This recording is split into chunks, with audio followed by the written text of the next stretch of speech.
अस्सलाम वालेकुम। कहानी को आखिर तक पूरा सुनिएगा और अगर आप चैनल पर नए हैं तो सब्सक्राइब ज़रूर कीजिएगा। सुनो ना, तुम हर वक्त बर्गर पिज़्ज़ा खाती रहती हो, मोटू हो जाओगी। सागिर शरारत करते हुए आयशा को बोल रहा था। आयशा नाक चिढ़ाकर बोली, सागिर बस मेरे खाने के पीछे ही पड़े रहते हो हर वक्त। देखो मैं पहले ही कितनी मोटी हो गई हूँ।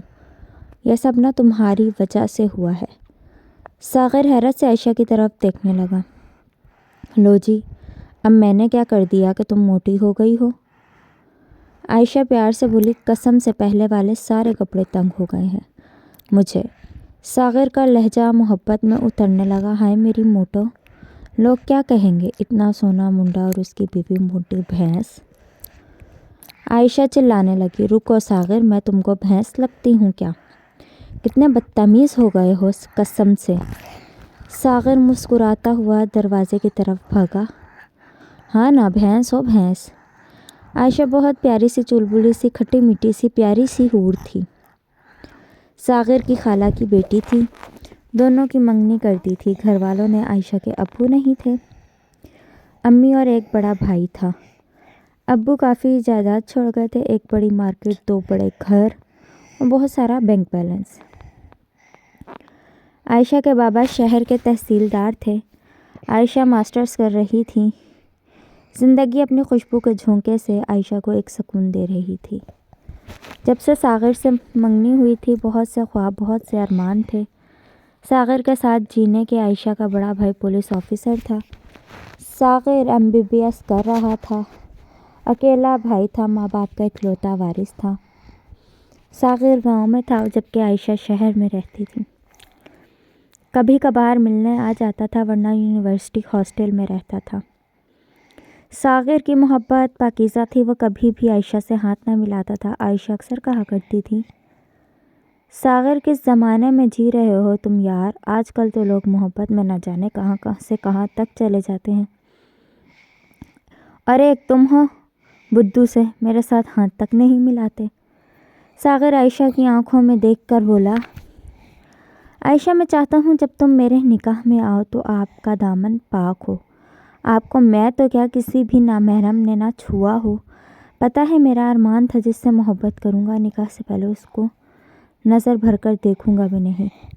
और शायद मोहब्बत का हक़ भी यही है, जिससे मोहब्बत की जाए उसके जिस्म को छूना हराम कर दिया जाए निकाह से पहले। आयशा की आंखों से खुशी का आंसू रुखसार से होता हुआ सागिर के कदमों में गिरा।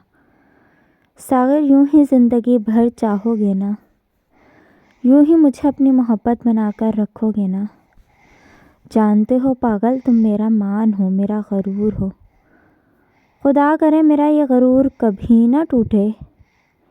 पता क्या दिल चाहता है, तुमको ना अपने आंचल में छुपा लूं। बहुत डर लगता है कोई मेरे बंदर को मुझसे छीन ना ले। सागिर हंसने लगा, कोई नहीं छीनेगा किसी की भला इतनी हिम्मत जो मुझे मेरी मोहब्बत से जुदा करे। आयशा ने हाथ आगे बढ़ाया। यार सागिर, एक बार हाथ तो मिला लो मेरे साथ। सागिर ने हाथ की तरफ देखा। आयशा, यह हाथ खाना काबा के सामने थामूंगा, अल्लाह को गवाह बनाकर कहूँगा, ऐ अल्लाह, जन्नत में भी यह हाथ मेरे हाथ में हो। जब यह हाथ थाम लूँगा ना, फिर जन्नत तक का सफ़र साथ करेंगे।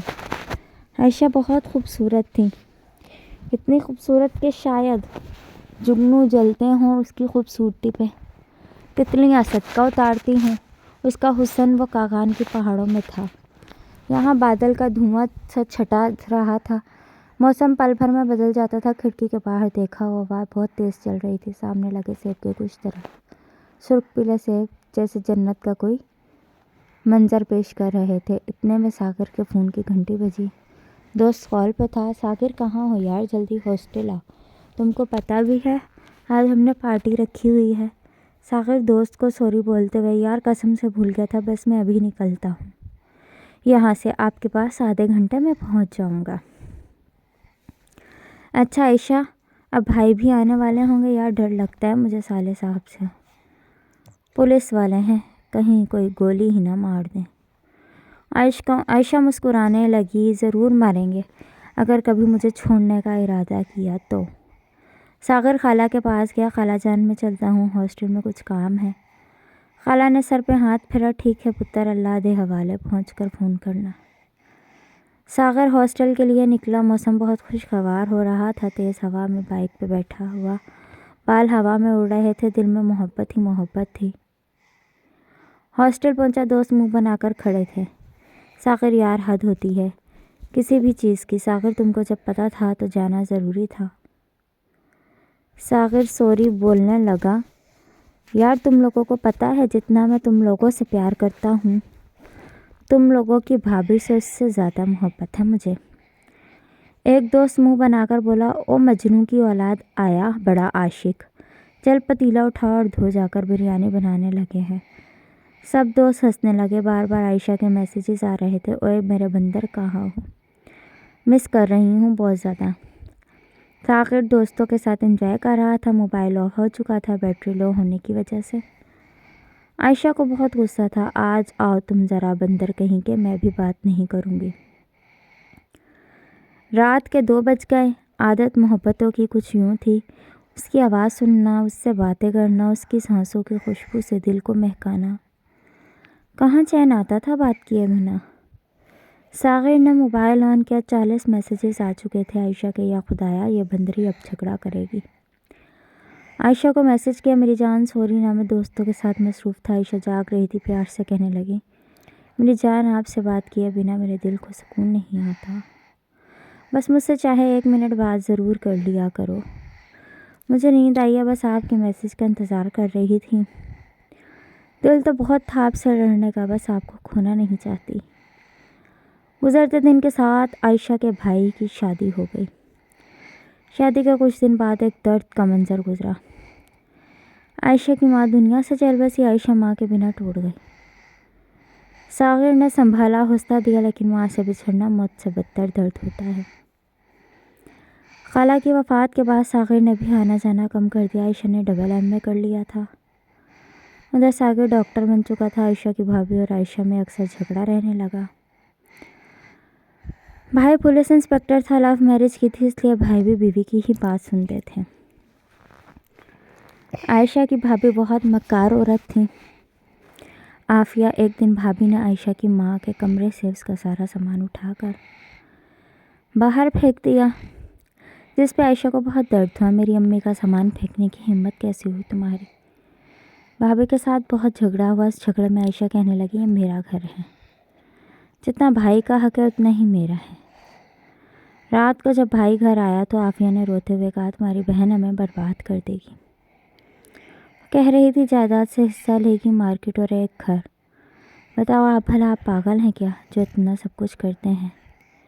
آپ ہوش کے ناخن لیں، اس ساغر سے رشتہ توڑیں اور میرا ایک کزن ہے پاگل سے، اس کے ساتھ شادی کروا دے کسی طرح سے، ساری جائیداد ہماری ہو جائے گی۔ بھلا کھلا پیسہ دیکھ کر کس کا ایمان نہیں ڈگمگاتا؟ بھائی نے پہلے کہا، کیسی باتیں کرتی ہو، پاگل ہو گئی ہو کیا؟ میری بہن ایسا کچھ نہیں کرے گی۔ لیکن دوسرے دن عائشہ نے چاچا لوگوں کو بلوایا، وکیل بھی بلوایا، مجھے میرا حصہ لے کر دیں۔ بھائی کو بہت غصہ آیا، عافیہ کی طرف دیکھنے لگا۔ میں اب بتاتا ہوں کہ ایسے حصہ دینا ہے، بھائی اکمل نے پیار سے کہا۔ ہاں ٹھیک ہے، میں تیار ہوں حصہ دینے کے لیے۔ میری بہن کا حق ہے۔ دن میں نفرت سی پیدا ہو گئی عائشہ کے لیے۔ بھائی درندہ بن گیا۔ وکیل نے کہا، 2 دن تک میں پیپرز ریڈی کر کے لے آؤں گا۔ بٹوارے کے سب چلے گئے۔ کمرے میں بیٹھی عافیہ زہر اگلنے لگی۔ دیکھا، میں نے کہا تھا نا، یہ ضرور ہمیں برباد کرے گی۔